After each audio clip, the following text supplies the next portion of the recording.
Good afternoon, everyone, and welcome to today's webinar about furlough and remote working. My name is Sibylle Steiner. I'm a partner in the employment team of Irvine Mitchell, and I'm joined today by my colleague Kirsty Eyre, who is also a partner, and our colleague Laura Willis, who is a solicitor in the employment team.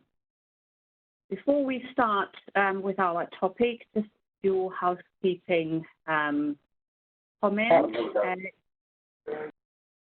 You can ask us questions throughout the webinar, and we will see that we can fit them in with the topics that we are discussing, and you can submit those with the Q&A button on the browser.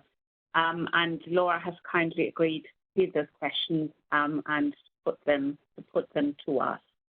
If you have any technical issues, if you could please contact our technical support. You should see that they're mentioned on the list of people attending, and if you could contact them, I think probably best under the privately button, and they will help you that you can hear us, see us, and ask questions or whatever you have a problem with. These are unprecedented times, and what we would like to cover in the webinar today is the issue of furloughing. We still have a lot of questions, grey areas with regard to that. And we will also be covering the third guidance or update note that we had from the government late on Thursday last week, and we will also be looking at issues of remote working and of questions in relation to disciplinary grievance processes, how they continue or not, as the case may be. I would like to start with questions and issues in relation to remote working, and I was going to ask Kirsty to start us off with some comments, and then we can discuss some questions or specific issues that have arisen in that context. Thank you very much, Sibylle, and good afternoon, everybody. Thank you very much for joining this seminar remotely. So I'm going to start by just giving a few general thoughts on remote working, which most of us are doing now. Some of us will be old hammers at it, others are doing it for the first time. And certainly my personal view is that this whole situation is going to change the way in which we work forever. Certainly as an employment team, we've worked flexibly for some time, but I have colleagues who are perhaps more sceptical about the possibilities of remote working, who are now phoning me and saying, well, it's great, we can all do it, why have we not been doing it for ages? So let's hope that something positive comes out of this. But when you've got staff who are working remotely, what are the main legal considerations and employment law sort of HR issues that you need to be thinking about? Well, there's just a number that I'd like to signpost, if I may. The first is that obviously somebody's place of work will have changed. You still have an obligation as their employer to provide a safe place of work. So there needs to be some form of a risk assessment carried out from a health and safety perspective. Now, I'm not advising that at this time you should be sending out your health and safety team to visit people's homes, certainly not. But if it is possible to do some kind of an online questionnaire, or as has happened with my team in the past, for people to take photos of their workstations and send them in for them to be assessed for any risks, then you should, in my view, be trying to do that. So just keep in mind the health and safety implications of working from home. And it's not just the physical safety in the workplace, but also the particular stresses that people may be subject to as a result of working from home, working remotely, not having the support in the office of their colleagues, and having to juggle childcare, some of us homeschooling as well, with trying to work. So it's really important, in my view, that if somebody is where you have got staff working remotely, that you are providing them with support, that you are checking in with them on a regular basis. For example, I'm having daily calls with my team. We've now moved from telephone calls to Zoom calls, and just being able to see their faces makes a huge difference. So take care for people's mental health and well-being, as well as their physical health and safety. I think it's important also just to keep some kind of a consideration of working hours as well. As lawyers, we record the hours of work, so it's very easy for me to check that somebody isn't working too long, but at the same time is fulfilling their obligations towards me as an employer.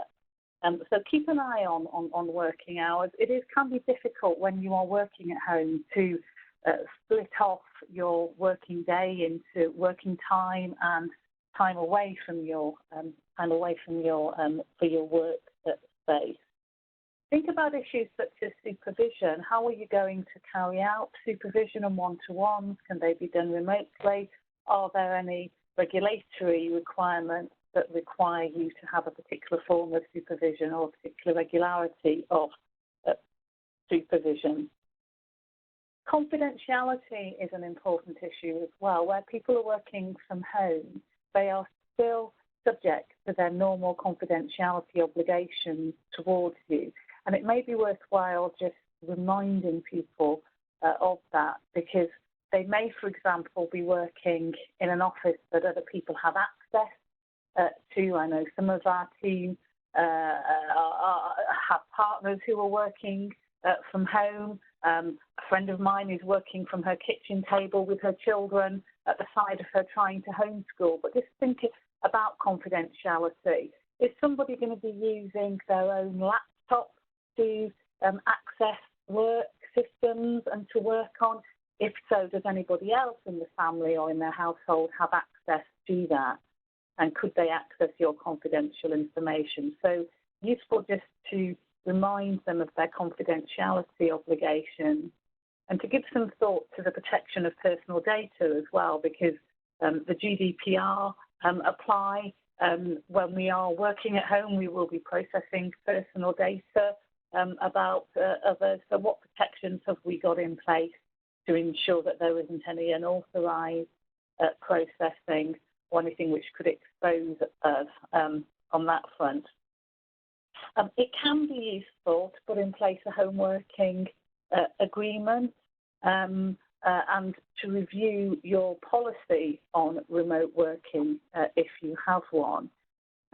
It can also be useful to look at new technology solutions. So, for example, we have all now got Zoom technology. We're all now using Zoom technology for meetings, and that's something new for us as a business. And we are now rolling out Microsoft Teams as well. So those are just some of the issues that I just wanted to really flag at the outset that you might want to be considering in this new world of home working. Well, thank you very much, Kirsty. That's been really important and good information. Can I just ask on the question of what sort of, you mentioned Zoom and Microsoft Teams and what have you. Would it be helpful in a policy or so on to actually advise them to use which of these methods they can use in order to make sure that that they don't use anything that could be detrimental when it comes to confidential information or issues like that. Yeah, I think that's a good point, Furlough, and thank you for raising that. I know there has been some widely publicised concerns about the confidentiality of Zoom and people being able to access it. So I think it's really important to engage with your internal IT teams to ensure that the applications that you are using are secure and protect your confidential information. Certainly, sorry, go on, Villa. No, please. So, and also potentially, I mean, you mentioned sort of additional policies and so on, and also potentially deal with these issues in confidential agreements, confidentiality agreements, and points like that, just to sort of add the additional obligations that employees have.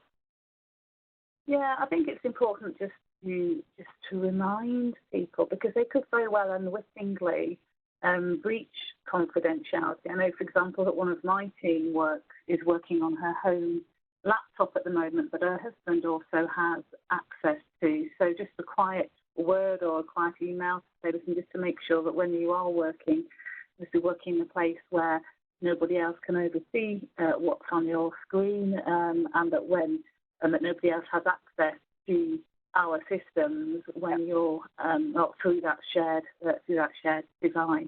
I mean, some of the things that we're doing at Irwin Mitchell to support our staff through home working include, as I mentioned, the installation of additional software, regular contact. I have never had so many emails and calls from colleagues in my life just saying, "Are you okay?" Just touching base, checking in that everything's okay, anything I can do. It's actually bringing, I think, a lot of us a lot closer with our colleagues, because we are now going out of our way to check in with people in a way that we perhaps wouldn't have done if we just walked past them in the office and saw them making a cup of coffee. One of the other things that we have done is to recognise and share that people will be working differently over the next few weeks. So, for example, as a mindful employer, we discourage anybody from sending emails late at night or early in the morning or at weekends. But what we have actually done, certainly within our team, is to let people know that we may be working differently over the next few weeks, because it may be that where we're trying to juggle childcare or homeschooling with work, we are starting work earlier or finishing later, or working in the evenings, and that's okay, and it doesn't mean that other people have to respond if we send an email at 5 o'clock in the morning before our kids wake up, because it suits us. We're also encouraging people to switch off at the weekend, because when you're working from home, your laptop is always there, so it's useful to close it down. I leave mine on a different floor of the house from the one that I spend my leisure time in. Leave my work phone up there as well, so that you can actually make the distinction between your working space and your working time and your home time. And presumably, if a business says to an employee, well, sorry, if you have childcare issues, that's not relevant to us, and clearly you can't do the work that you're supposed to be doing. I mean, there are potential discrimination claims in relation to that, aren't they? Absolutely, yes. So you're looking at potential indirect discrimination claims, because on the whole it tends to be primarily women who have more childcare responsibilities than men, although I am generalising. And then you've also got trust and confidence issues as well. So if somebody is trying to work and trying to juggle their caring commitments, their family life and their work, and they're being criticised for not putting in enough hours, then I think you're failing in your duty of care as an employer to look after somebody's welfare and to treat them with trust and confidence if you come down too harshly on them. I think we all need to be a bit more understanding in the current climate. And I think the same problem would probably apply if an employer said, oh, well, so-and-so can't do the work because of childcare, so we will furlough that person, and not potentially give the opportunity to work in a different way from home and not consider that. I think you're right, Sibylla. If the reason that you furlough somebody is because of childcare commitment, then that could potentially be discriminatory. Now, there are ways around that, I think, because I know that some employers have actually asked people to apply for furlough, and it could very well be the case that people who are either shielding because they themselves are vulnerable, or they're living with somebody who is in one of the vulnerable groups, or somebody who has childcare and is trying to homeschool. So that could very well be that they choose to apply for furlough. But if they choose to apply and you agree to it, then that's very different to imposing it on them against their will. Yeah. Okay, that's great. Thank you. Laura, do we have any further questions with regard to remote working? Yeah, we've had one just come through specifically about working from home. The question is, what would be the solution for someone who can't work from home because of childcare, anxiety and home life issues? So do you want to pick that one up, Kirsty? Yeah, no, happy to do so, Laura, and thank you for the question. So if they are too unwell to work as a result of a mental health condition, or indeed any condition, then you could treat that as a sickness absence and deal with it as sickness absence in the normal way, and you would expect to see medical evidence that they are unable to work, and then you deal with it as a sickness absence. If they weren't medically certified as being unwell to work, but just said, listen, I just can't manage it all, then there's a number of options that you could consider as an employer. You could ask them whether they want to take a period of parental leave, for example. You could ask them whether they want to agree a temporary reduction in their working hours. You could consider a period of unpaid leave or using holiday. I think we just need to think creatively about finding a solution, because I think how you treat your staff in times like these will stay with those staff forever, and you have the opportunity to create an extremely loyal workforce. Because certainly my experience has been that if you support staff and enable them to combine their caring duties with their work, then you will have their loyalty for a long time to come. Does that answer the question, do you think, Laura? I think so. Any other question on remote working? We've had a couple come through, but none about remote working specifically, so I think we'll pick these ones up a little bit later on. Okay. So I think what we should do is now move on to the question of furloughing. And as you will appreciate, there are still quite a few issues that haven't been answered, and a lot of questions that are being raised. The government updated its guidance again, and they seem to be doing that late at night before weekend or bank holiday. So the latest update to the guidance took place on Thursday night. That's Thursday last week, day before Good Friday. And there were some important points in that guidance of new points and new considerations that we learned about. I think one I would like to mention here, because that fits in with the question about the furloughing and the remote work and the sickness. It does say in the guidance now that if an employee is on sick leave, that employee can be furloughed as well.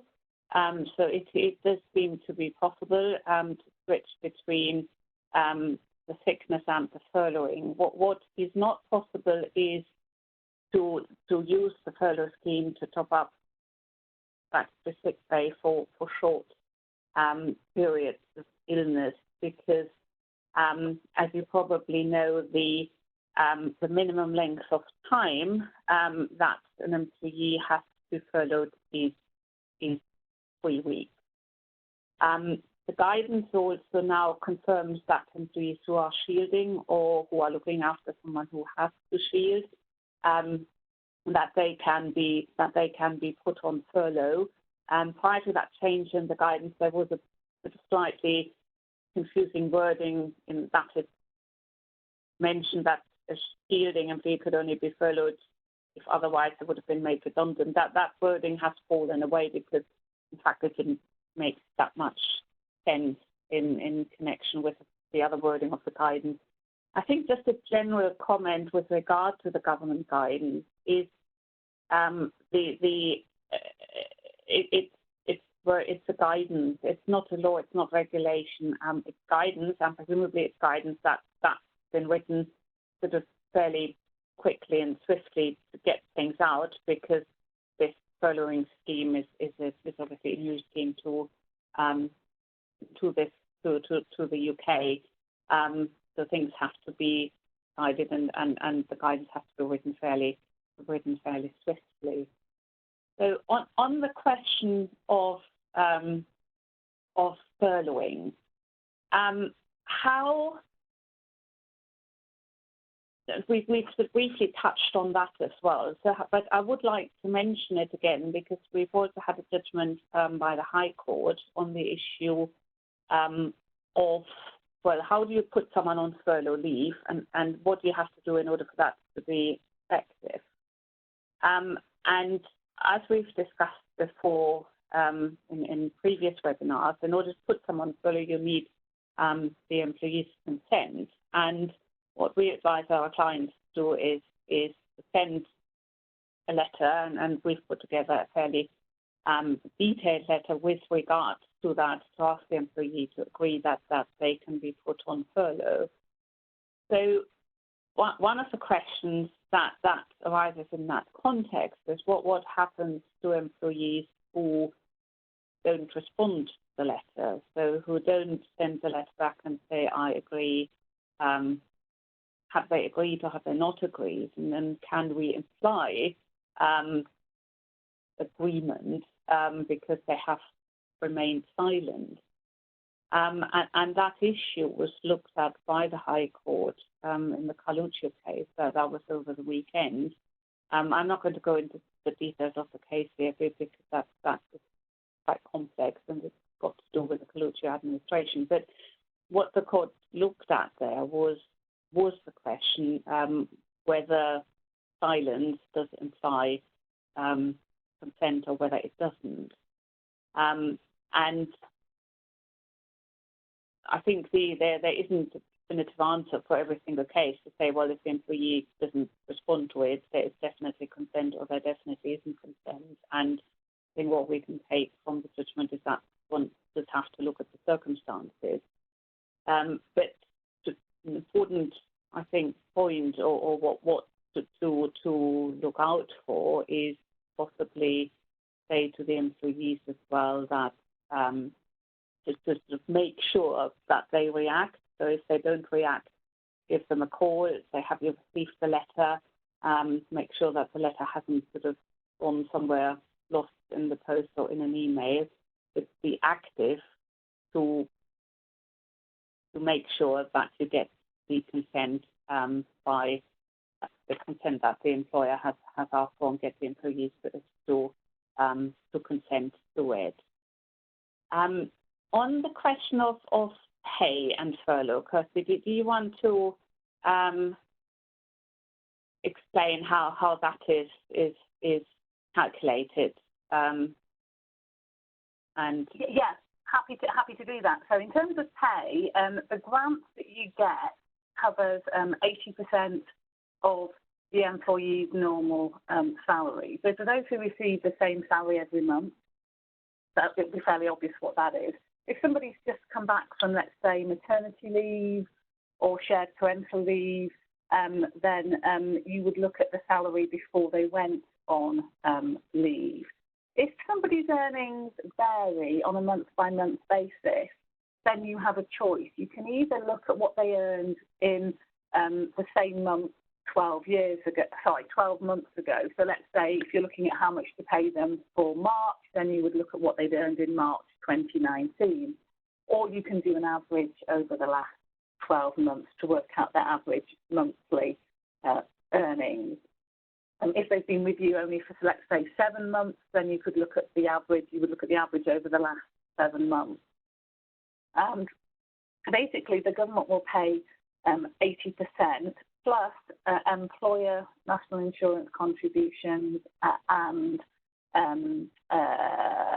pension contributions up to the minimum stakeholder amount, which is 3% employer contribution.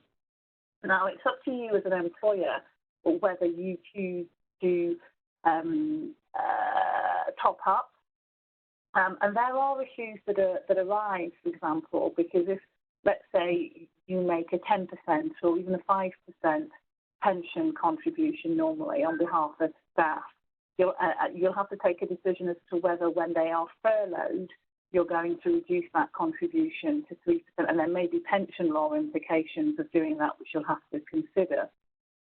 The government guidance also says that the furlough grant can only be used to pay for contractual payments and salary, not for other amounts such as, for example, discretionary bonuses.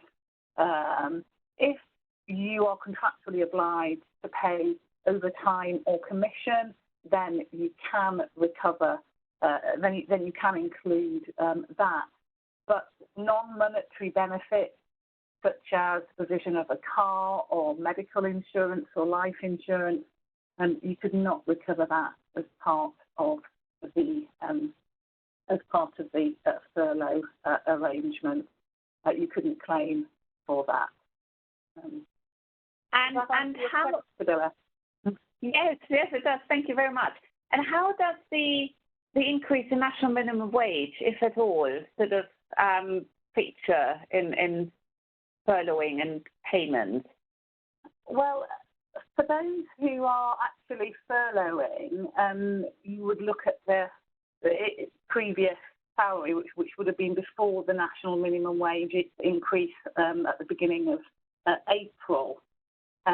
So the only time that the actual national minimum wage becomes directly relevant is if people are doing training for you while they are on furlough, because the general furlough rules are that they cannot do any work for you when they are being furloughed.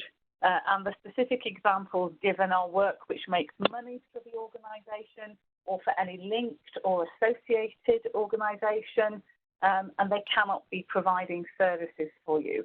But there is an exception to that, and the exception is that you can ask them to do training. And I've heard of some employers who are using the time to get employees up to scratch with training them in their new systems and rolling out training programs for them.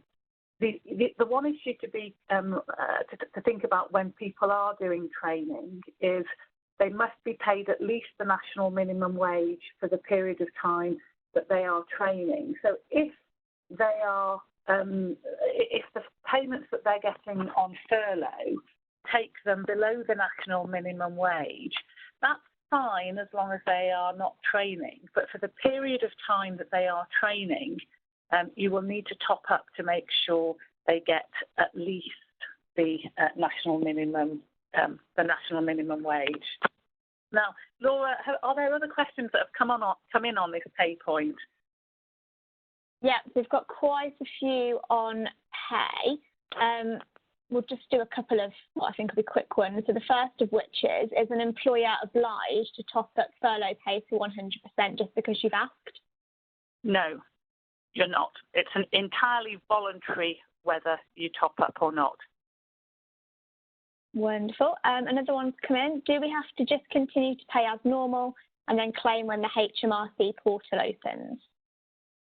Unless your employees agree, as part of the arrangement that you put in place for furlough, that you can delay payments in some way, then yes, you should pay in the normal way, because the basic principle behind the furlough scheme is that people remain employed, so their existing terms and conditions of employment remain in place, save to the extent that you vary them in the furlough letter that you put in place and that you ask them to sign.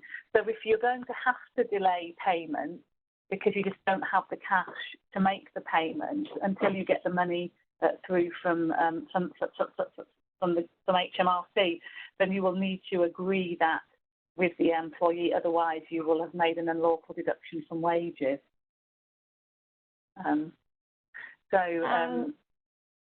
Yeah, just so that I don't know whether everybody is aware, the government has now announced, and I heard the head of the HMRC on Radio 4 this morning saying that the online portal for making claims should be open from next Monday, the 20th, and they are hoping that the first payments will be with people in time for for April payroll. Now, fingers crossed that will in fact be the case. I think they have. He certainly said this morning that they have been testing the system, but I imagine it's just going to be overwhelmed with claims. So we'll just have to hope that the portal withstands the volume of traffic that it's inevitably going to get. Indeed, fingers crossed. I would like to add something here with the because I've just received notification that the government has changed its guidance again. And that is in relation to the cut-off date for employees that can be furloughed. You may recall that, well, it seems up until today, the government had said that the cut-off date was to be on the payroll on the 28th of February. And I have just received the amended guidance here, which says that you can claim for furloughed employees that were on your PAYE payroll on or before the 19th of March 2020. So I think the government has realised that because they announced this scheme on the 20th of March, that the cut-off date on the 28th of February wasn't really working. So they've now changed that to the 19th of March 2020. And I'm very pleased that we can tell you that hot off the press.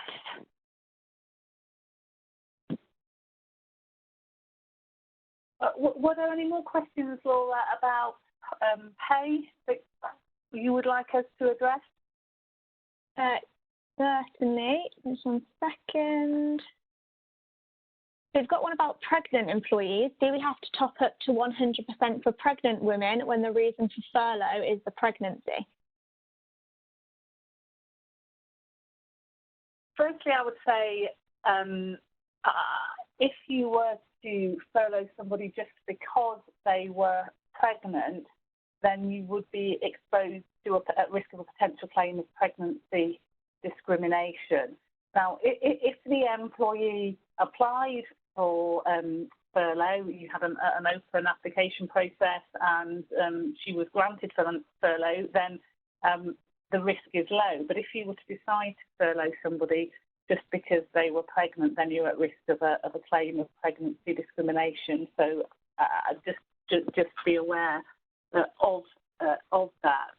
I think you would then need to decide whether so in terms of pregnancy, up until the point at which they start their maternity leave, you would pay them in accordance with the furlough scheme, and there wouldn't be any obligation to top up unless you chose to do so. And if, of course, as an organisation you decided that you were going to top up, but you weren't going to top up for the pregnant employee who was being furloughed, then that would be pregnancy discrimination. So I couldn't recommend that.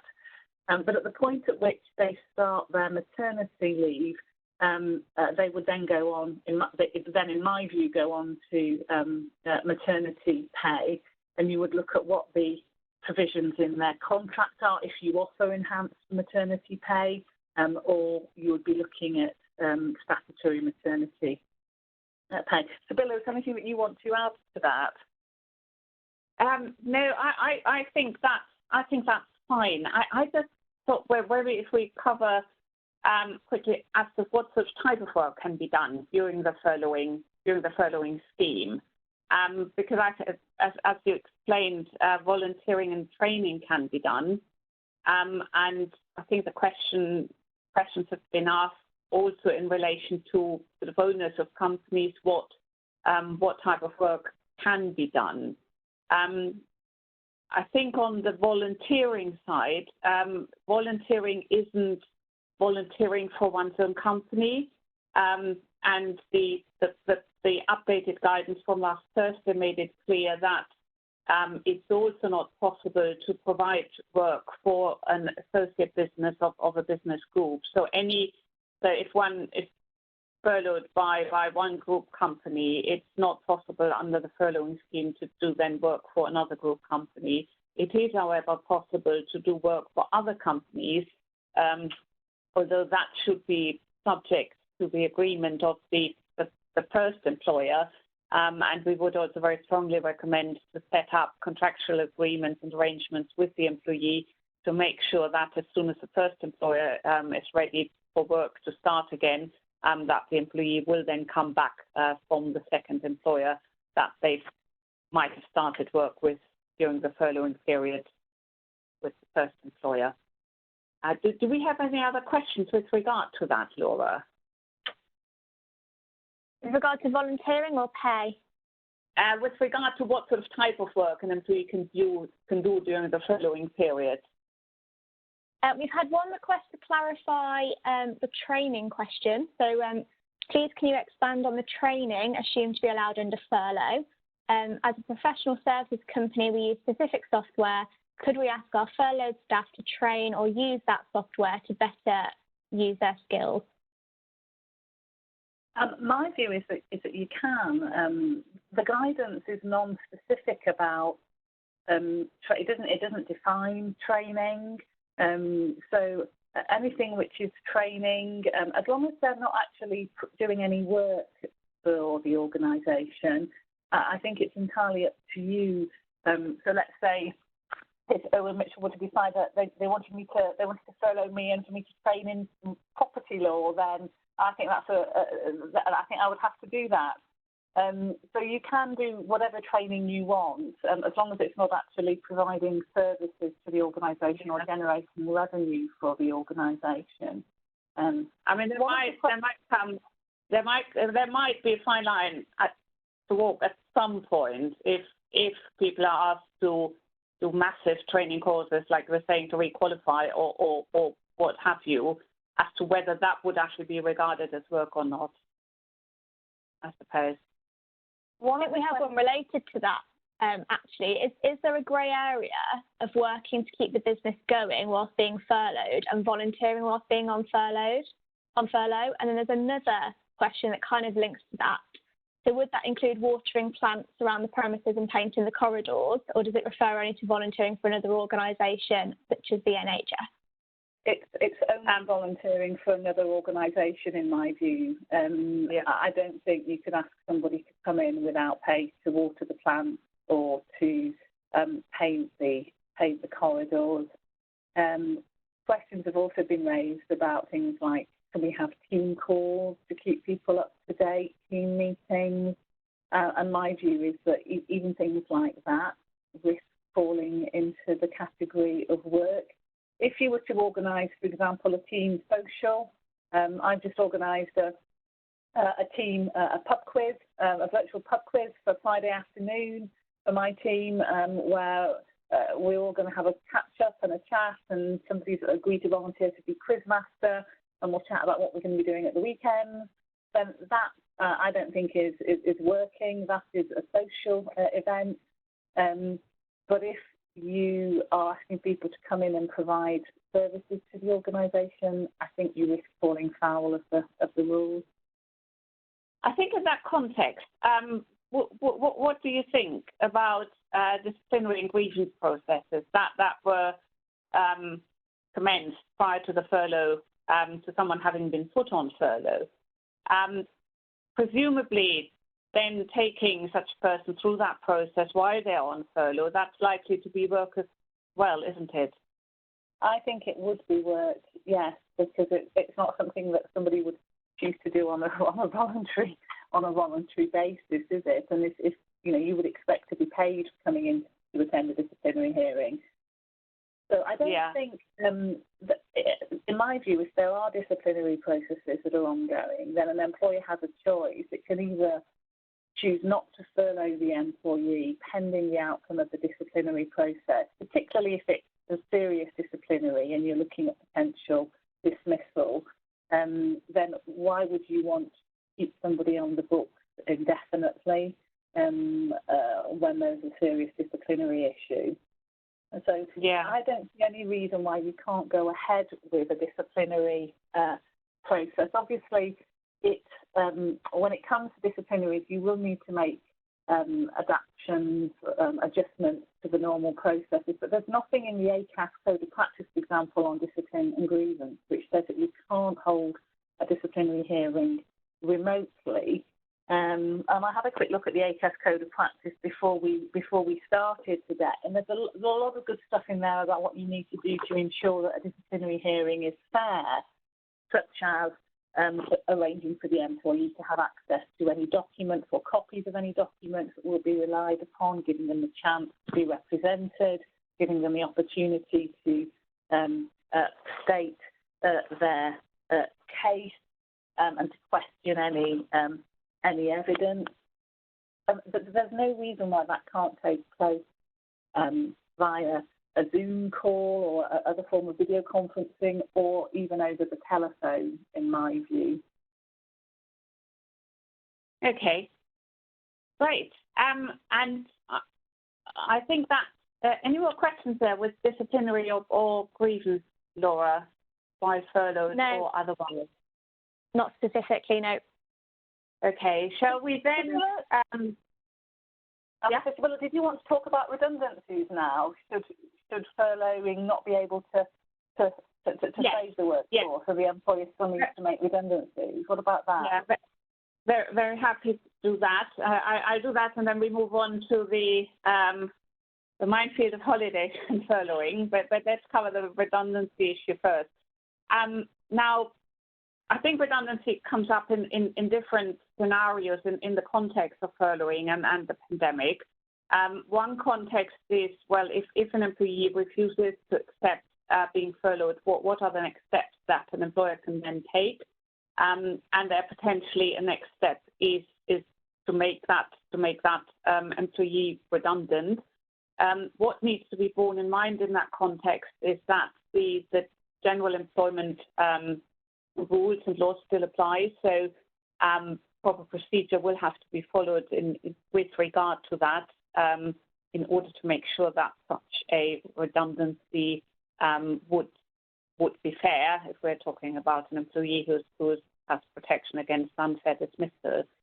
Other questions that we have been asked in relation to redundancy is whether putting someone on furlough or putting employees on furlough, whether that then means that the employer can't make the employee redundant during the furlough or at a later point.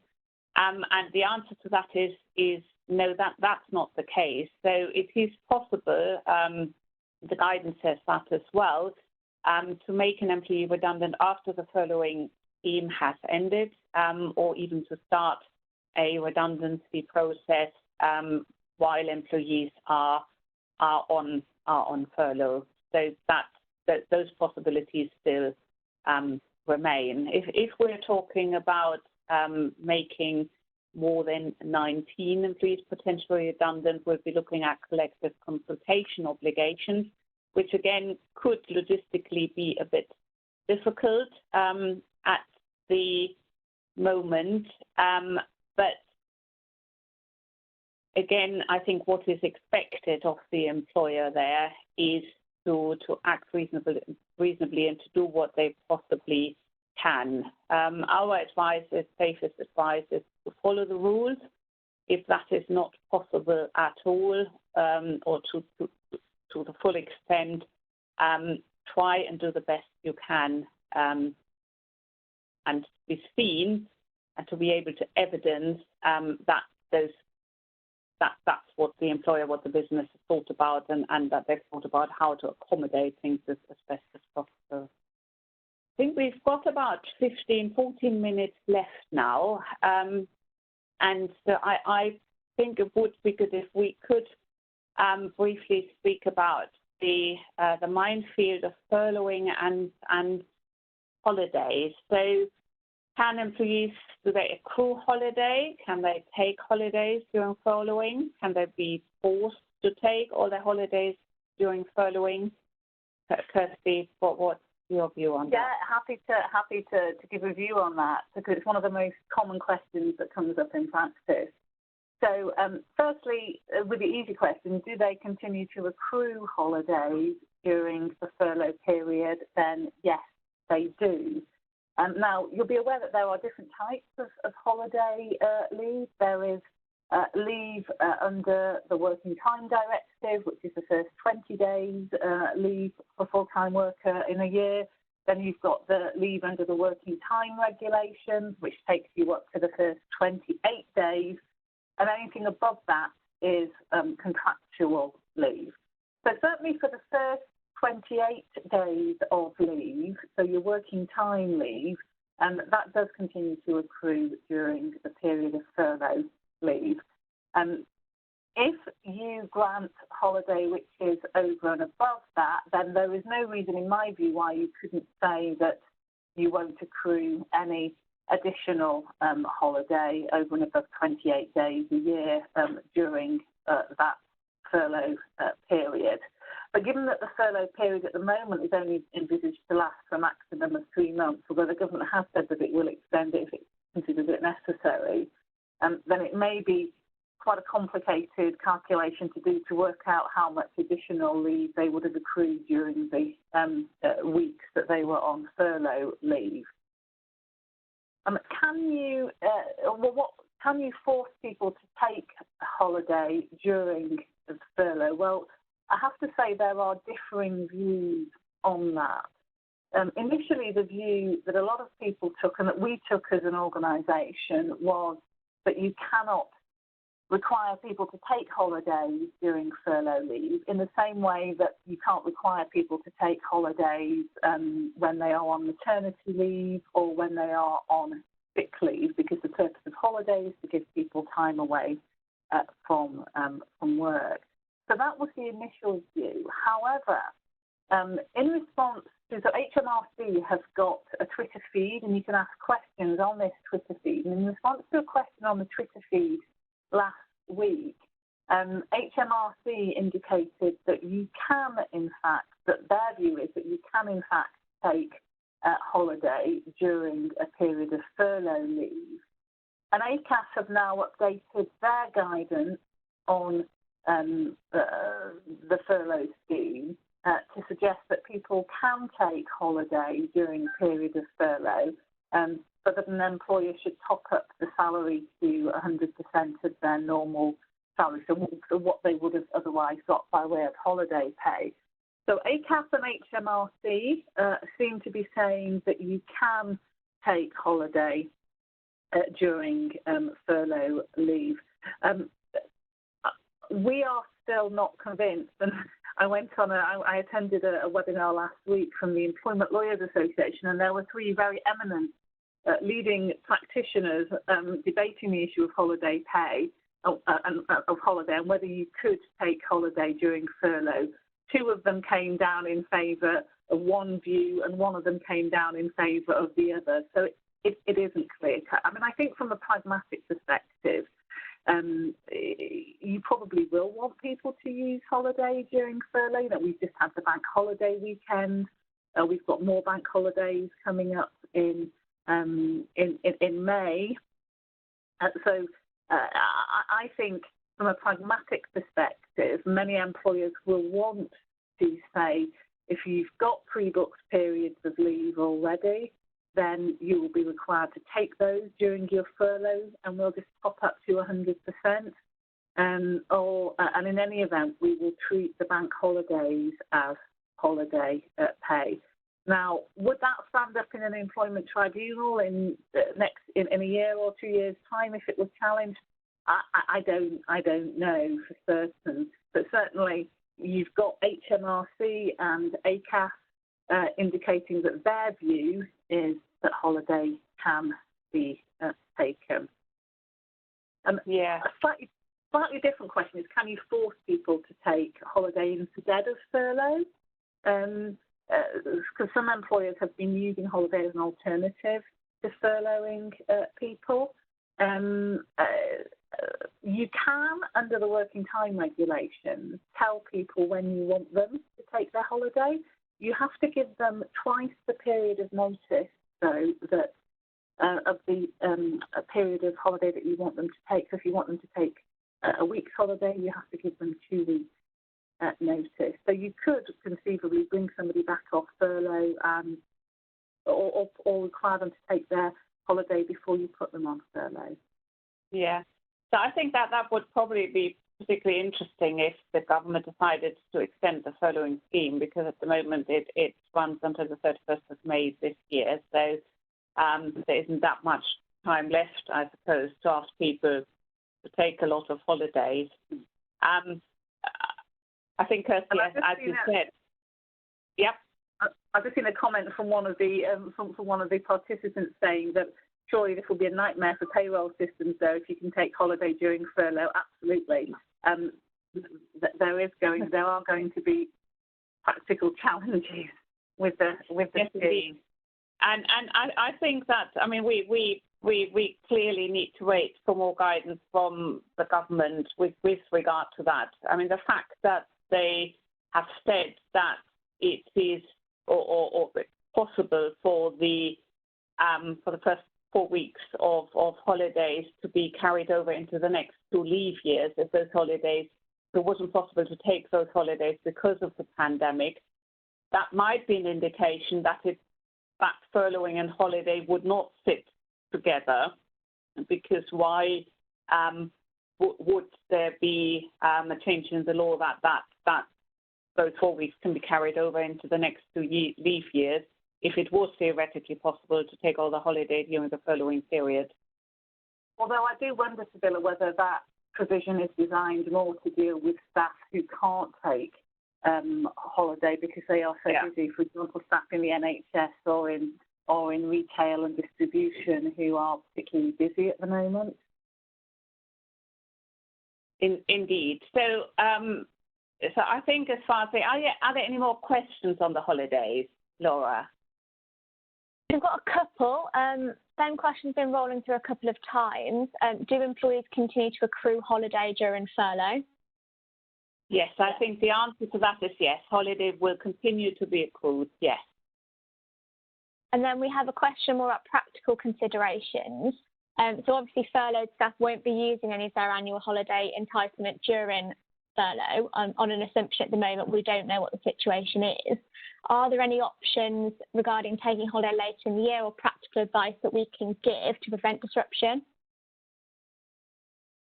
So, yes, there are things that you can do. So you could, for example, require people to take holiday at the end of the furlough period. If you're still quiet and you don't want to be building up lots of holiday requests later in the year when you may be busier, then you could say, for example, that you would require people to take holiday for 2 weeks in June or in July.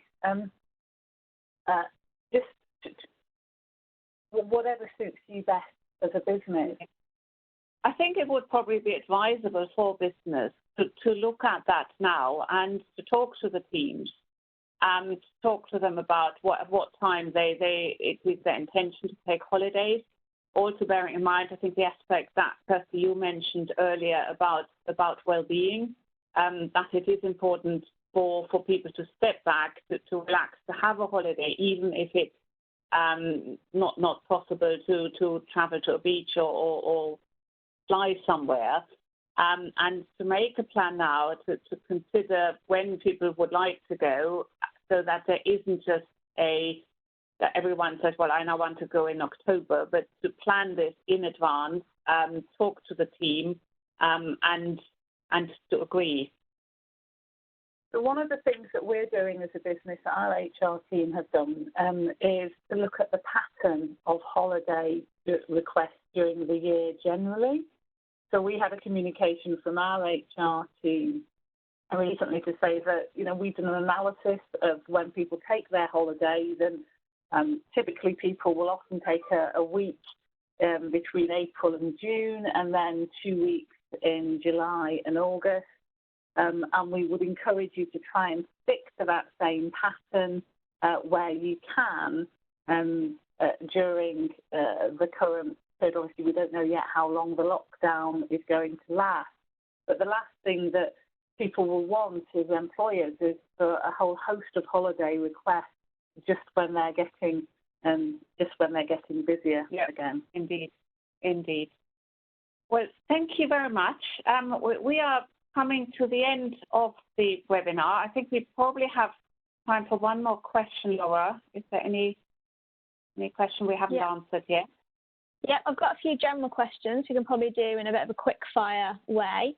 So the first one, does time on furlough count towards continuous employment? It does, yes. Yeah. Can we backdate furlough to March if we send letters out now? Well, the government guidance says that the furlough scheme can be backdated the 1st of March to the end of May, so it's 3 months at the moment. It will, though, have to be employees who didn't do any work during that period of time. So I personally, correct me if you think I'm wrong, but I can't see that you can furlough someone who, at this point, who actually has been working between the 1st of March and now. No, I agree. Okay, we've got one last one I think we'll probably be able to fit in. If an employee has left, if they've resigned, do we have to bring them back to furlough them if they ask? No. I mean, there's no obligation to take people back. It is possible to take people back who have been made redundant after that cut-off date, but there's no obligation on the employer to do that. And I think we would be advising employers to consider that very carefully, whether they're prepared. So I think that brings us to the end of today's webinar. Thank you very much for joining us, and thank you very much to Kirsty and Laura for joining me. That just leaves me to say that the session's been recorded, and we will be sending out the link to the people who have registered. And I think you can also find the link in our, as a YouTube link in our coronavirus hub. You will find more information on our website, and you will find coronavirus. You can sign up to our coronavirus updates. There is also a LinkedIn hub dealing with coronavirus issues, and there are a lot of articles and a lot of information there that hopefully will be helpful. So thank you very much. Have a good rest of the day, and stay safe and healthy. Thank you.